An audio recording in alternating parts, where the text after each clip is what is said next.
নমস্কার বন্ধুরা, আমাদের স্বাগতম ডিএ একটু গুরুত্বপূর্ণ আপডেট। তো বন্ধুরা, ডিএ এই মুহূর্তে গুরুত্বপূর্ণ আপডেটটি হচ্ছে ডিএ মেটাতে বড় অঙ্কের ঋণের পথে নবান্ন, সুপ্রিম কোর্টের নির্দেশে তৎপরতা। তো বন্ধুরা, ডিএ সংক্রান্ত আপডেটটি নিয়ে আমরা স্টেপ বাই স্টেপ আলোচনা করব। তো অবশ্যই আপনারা ভিডিওটি স্কিপ না করে অবশ্যই পুরোটা দেখবেন।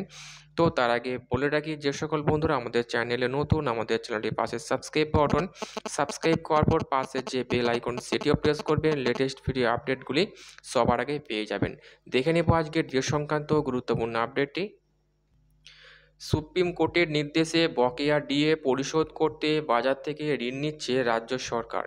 ইতিমধ্যেই রাজ্যের অর্থ দপ্তর মার্কেট ব্রোয়িং এর জন্য প্রক্রিয়া শুরু করেছে।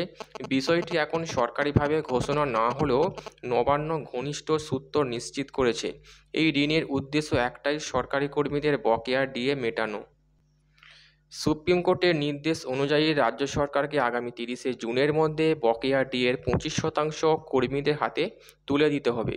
এই নির্দেশ মেনে 15ই জুনের মধ্যে সরকারের অবস্থান জানানোর কথা ছিল, কিন্তু 17ই জুন পেরিয়ে গেলেও এ ব্যাপারে সরকার এখনও অবস্থান স্পষ্ট করেনি, যা নিয়ে চাপা ক্ষোভ ও উদ্বেগ বাড়ছে সরকারি কর্মীদের একাংশের মধ্যে।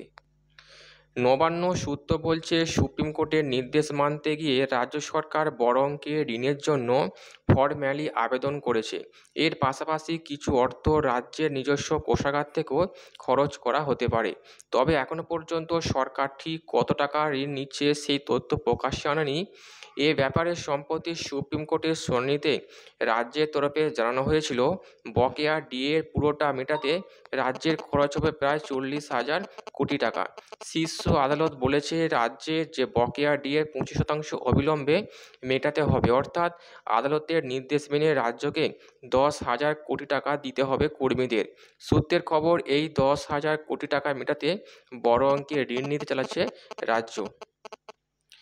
যদিও সুপ্রিম কোর্ট নির্দেশ দিয়েছে 25% দেওয়ার, তবুও সরকারি স্তরে এখনও পরিষ্কার কিছু বলা হয়নি।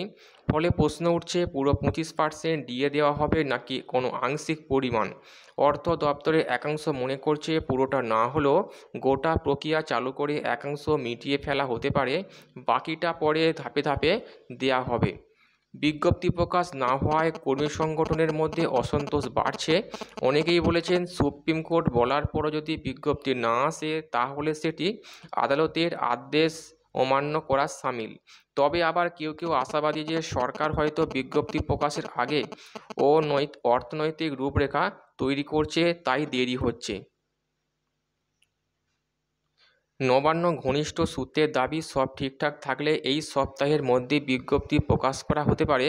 30শে জুনের মধ্যে 25% বকেয়া ডিএ দিতে হবে, সুপ্রিম কোর্টের নির্দেশ। 15ই জুনের মধ্যে বিজ্ঞপ্তি আসার কথা থাকলেও এখনও জারি হয়নি। বড় অঙ্কের ঋণ নিচ্ছে রাজ্য সরকার, নবান্ন সূত্র নিশ্চিত করছে। কত টাকা ধার নেওয়া হচ্ছে তা সরকারিভাবে এখনও জানানো হয়নি। কর্মীদের মধ্যে উদ্বেগ বাড়লেও সূত্র বলছে কিছুটা ডিএ নিশ্চিতভাবেই দেবে রাজ্য। তো বন্ধুরা, এই ছিল ডিএ সংক্রান্ত গুরুত্বপূর্ণ আপডেট। কেমন লাগলো কমেন্ট করে লাইক করতে ভুলবেন না। পরবর্তী আপডেট পাওয়ার জন্য আমাদের চ্যানেলটিকে সাবস্ক্রাইব করে রাখবেন। থ্যাংক ইউ বন্ধুরা, ভিডিওটি দেখার জন্য।